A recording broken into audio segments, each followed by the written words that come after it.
नमस्कार। हम critical thinking का सेशन जारी रखते हुए, जैसे कि आजकल हम इससे बात कर रहे हैं, Bed of Procrustes by Nassim Nicholas Taleb.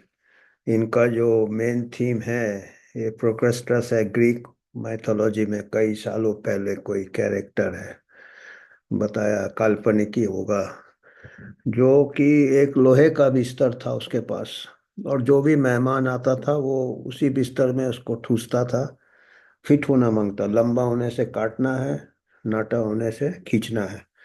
तो वो तालिब का एक प्रकार से एक कहना है कि हर कोई एक ऐसा, एक पहले से कुछ सीमाएं रहती है हमारे सोच में, जो कि हम उसी बिस्तर में फिट करना है।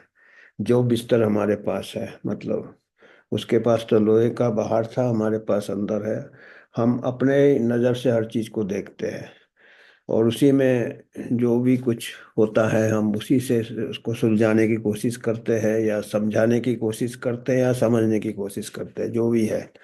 तो अब ये पूरे किताब में उन्होंने मेन कहानी थोड़ा लिखा है 2 पन्ने में, बैकग्राउंड। बाकी वो एक एक दो दो लाइन लिखे हैं, एफोरिज्म जिसको कहते हैं। उसमें एक मैसेज देते हैं, और आप हम ये 2 लाइन से हम कोशिश करते हैं कुछ टिप्पणी करने का, कि हम इसको आजू बाजू हमारा क्या हो रहा है।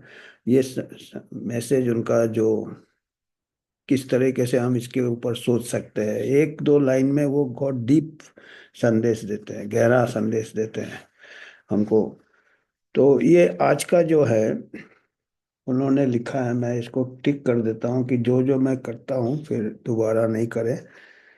वो कहते हैं, the only people who think that real world experience doesn't matter are those who never had real world experience.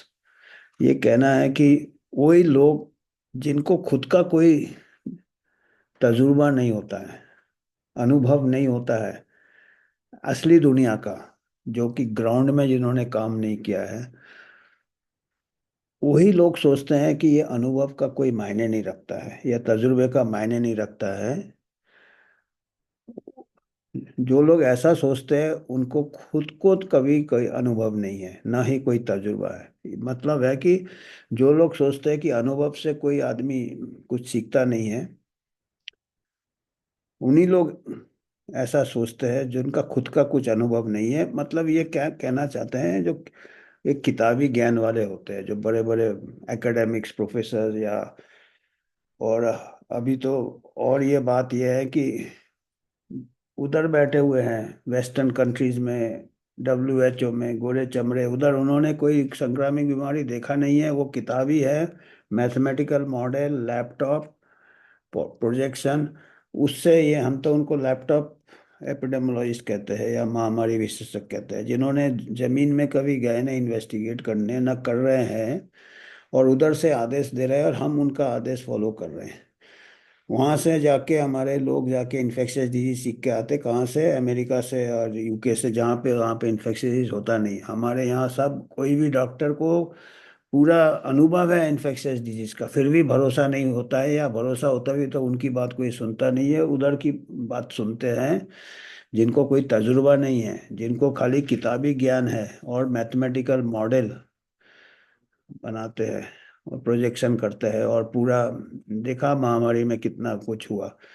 उन्होंने मॉडल बनाया कि कयामत आ जाएगा और ऐसे फैल जाएगा, और आप लोगों को बाहर नहीं जाने दो, फैलेगा। अरे अंदर ज्यादा फैल रहा था क्राउडेड कंडीशन में, बाहर तो खुले में कहाँ फैलेगा। तो ये अभी इसका मैं यही देख रहा हूँ कि महामारी में पूरा सिखा दिया हमको, इनकी पूरी जो, ये तो हम भी कह सकते हैं कि किताबी ज्ञान देख रहे हैं, पर हमने अभी ग्राउंड रियलिटी देखा है, एक्चुअल अनुभव किया है महामारी में, कि ऐसे ऐसे मूर्खता हुआ है।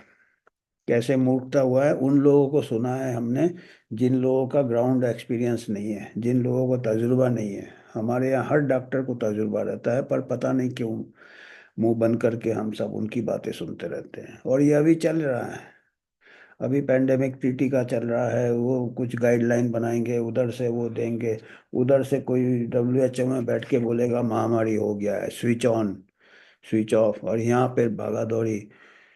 ये लगाओ वो लगाओ, लॉकडाउन लगाओ, क्वारंटाइन लगाओ, मूवमेंट रिस्ट्रिक्टेड, वहां बैठ के बात हो रहा है, यहाँ पे ऐसे ही रायता फैल गया पूरा। कुछ फर्क नहीं हुआ, स्कूल बंद, बिजनेस बंद, लोग गरीब हो गए।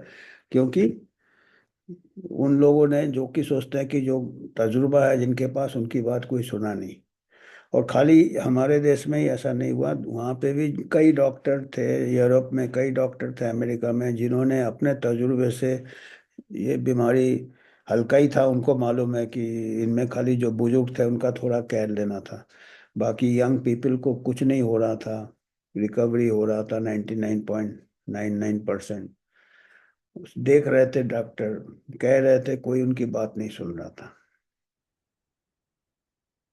थियोरिटिकल, या तो फिर कन्फ्लिक्ट ऑफ इंटरेस्ट आ गए थे, काफी कुछ उनको बन गए थे टीके, खर्च करना था, पैसे लगा दिए थे। तो ये आज हम एक ये कहेंगे कि अभी जो दुनिया जा रही है वो तजुर्बे की तरफ नहीं देख रही है, अनुभव की तरफ नहीं देख रही है। थियोरेटिकल नॉलेज या तो एक बिस्तर बना लिया है, ये हमने प्रोफेसर जैसे कि हमको तो बस ये प्रमोट करना है, फार्मा प्रोडक्ट बना दिया, प्रमोट करना है हमको, तो ये कानून लगाना है। अभी ट्रीटी बना दिया है तो ट्रीटी में हम खींचतान के महामारी ले आएंगे, केसेस नहीं होंगे तो बना देंगे, कुछ आरटीपीसीआर रिकॉर्ड बना देंगे, केस डेफिनेशन चेंज कर देंगे, ऐसे करेंगे। तो अभी ये, इसीलिए ये मेरे को लगता है कि सबको सोचना चाहिए, ये एक क्रिटिकल थिंकिंग एस्पेक्ट्स है कि क्या वजह है, कोई अपना एजेंडा तो नहीं फिट कर रहा है, इसको कन्फ्लिक्ट ऑफ इंटरेस्ट कह सकते हैं कि किसको किसी के अंदर क्या फिट करना है।